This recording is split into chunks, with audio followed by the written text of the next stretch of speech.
Natalie, and I am 33, I think. There's a debate, 33 or 34, but I'm sure.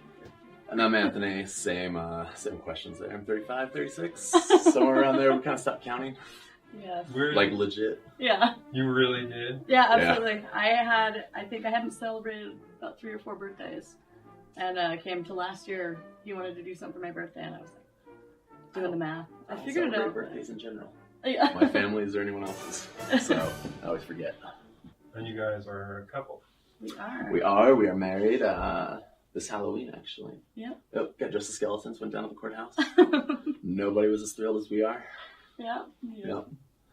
So, yeah, we've known each other about 15 years. Where'd you guys meet? Here in Denver. Mm-hmm. Yeah. Just be a great place, Cafe Netherworld. It's kind of like Goth Cheers. It's closed down now. It is, unfortunately, yes. The owner had sold it and moved out to Florida. Another friend of ours, so. But it was a good spot for Denver. Denver's always had a good goth scene, and that was definitely a showcase for it, that we had an entire bar for ourselves. Have you guys always lived in Denver? No. Off and on. I think he's from Los Angeles. Yeah. I'm born and raised here. Okay. But I moved out to LA for a while in San Francisco, Arizona. Yeah, it's like my 4th time living here.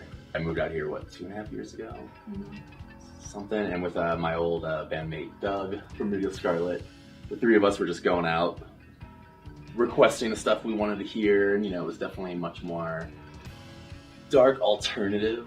Like, you'll hear bands like IMX, things that straddle that line, that appeal to everybody, but we wanted to hear just like the really dirty, sleazy classics that we loved. And it was always like, oh, no, there's not really a thing for that. That's been done. So we decided just to start a night, just randomly.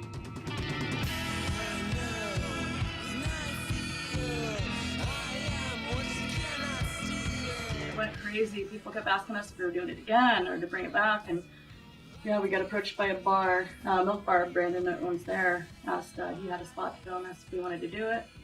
And we were kind of like, what? I don't know. This was like supposed to just be this one-off type thing. We did guessed it a couple times, but we're still figuring out what we're doing.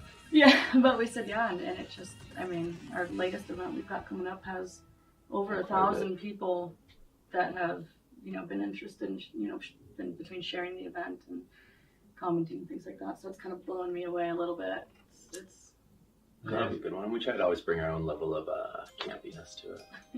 We know how people feel about goth rock. It's very cheesy, and to a lot of outside people, it's it's ridiculous spookiness. So we definitely will dive into the camp aspect. Like pretty much everything here comes with us. There's coffins. We definitely don't take it too serious. It's a lot of I think it is definitely filling that void of like I said, or like you said, with we hadn't been hearing a lot of stuff, and when we did start getting it, people were like, oh my gosh, I haven't heard this song for years, and it was kind of those things we loved and didn't really understand at the same time, but we did understand, because if we hear a certain song come on our playlist and we're like, oh god, I've heard this 1,000 times over the last 30 years, but then you go out, if you hear that same song, there's this excitement about it, like, I haven't heard this out in so long, and there was a lot of people, there was a ton of people that really kind of dug that aspect. So I think that's part of the reason why it did do so well. And a lot of people, and even not even older people, but there was like a lot of our older crowd that did really appreciate and miss the nostalgia factor of it. Playing in a band for me is always better. Me too. I would rather do that. So I love DJing's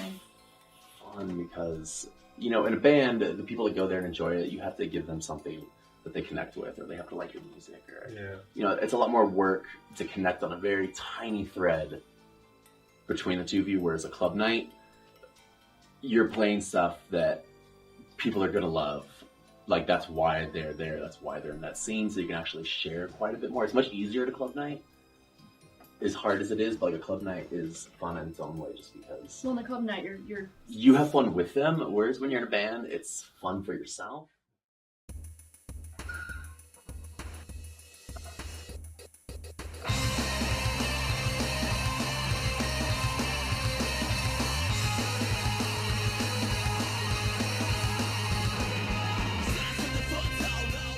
We are fans. This is how we've been for most of our life. Like, both of us came from the punk rock scene, especially being in LA. Bands like 45 Grave, Christian Death, those were punk rock bands when I was younger. Like, Rick Agnew being in Christian Death, like, they were a punk band. They just happened to dress a little spookier. And it wasn't until I started to get older and I started to see the dividing lines between things that I kind of realized, maybe I'm not so much of a dirty punk rocker as much as a spooky punk rocker. Well, which is where we come to death rock.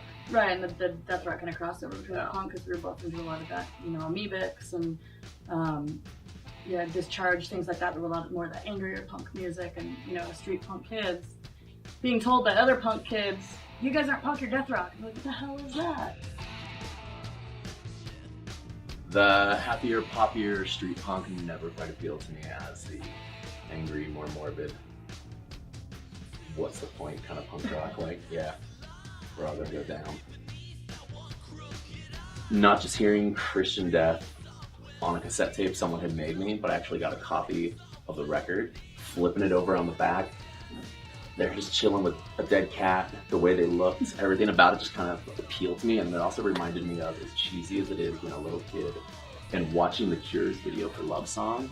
Way too young to even know if I liked the music or not, what was going on, but something about his look just always kind of stuck with me. And as soon as I flipped that record over, even though it's not the same, it just smelling the smell from your childhood. It just struck all these memories, and I was just like, that's the same there's as something that. to that. It's like, I like letting people know something about me by the way I look. I feel weird in the gym. Oh I feel super.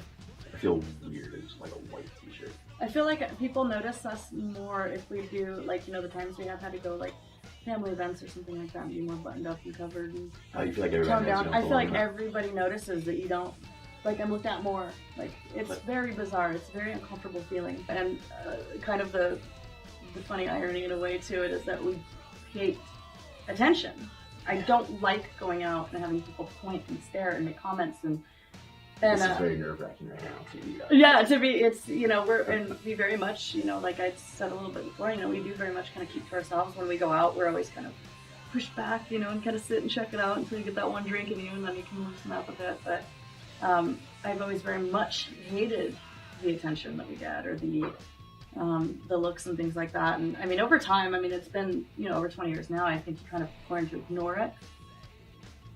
Not a morbid person, a sad person. I'm a happy person, but I'm definitely not a sparkly person. I don't know. There's just something about it that seems a bit more honest, a bit more realistic in things. And everything just looks better in black. That's awesome. I think it definitely is a scene that does mean something different to everybody. For sure. Which is good and bad. It hurts to those who are in it and, feel like their scene's been betrayed or opened up or exposed in a way they didn't want, but it also, everyone starts somewhere, and that's definitely why you saw in the late 90s, early 2000s such a huge push to clubs and to that scene, is because there are a lot of kids suddenly getting turned on by whatever little aspect it was, whether it was Marilyn Manson, Nine Inch Nails, but the Beatles and the Rolling Stones, that's those are my bands. I can write books like Beatles are all, T-Rex. Yeah, it's all, children's nursery rhymes. It's all very poppy, very happy, but it still is a lot of their songs are still very depressing in the realism in some of their lyrics are just amazing. That's why I dig it. That's kind of always been a thing for me that I don't necessarily put on display, but I absolutely love bands from every genre. My friend were verbatim word for word singing Salt and Peppa and Eminem the other night, I do like some of that really, really trashy, crappy poppy country too. I hate to admit it, but he knows. He's like, what is wrong with you? But it's just, it's to me, it's like musically, especially loving music so much, is I don't care so much of what genre it is. I pay too much attention of that, of even who makes it. Sometimes I'm like, there's been times I've loved a song and then I find out who it is and I'm like, fuck, I can't like this, but yeah, so that's never really been a limiting thing for me. So I think that definitely if I hear something and I like it, I like it. Oh, yeah, I got bullied. So I got my crooked nose. Yeah, I've been bullied most of my life, but I never really cared. Scar, Never has affected me. I don't think there's any point where I felt like I wasn't going to be who I was going to be, and I was, I was pushed down the stairs by a boy in high school one time, and then later on, it was probably about two or so years after high school, I got this lengthy email from him saying that he was mad because I did my own thing and he was gay, like closeted gay, and was really upset about it and took it out on me. And I was like, Oh. cool. I was like, well, thank you for the apology, but you know, you're pushing girls downstairs and stuff. It's kind of a dick move, but.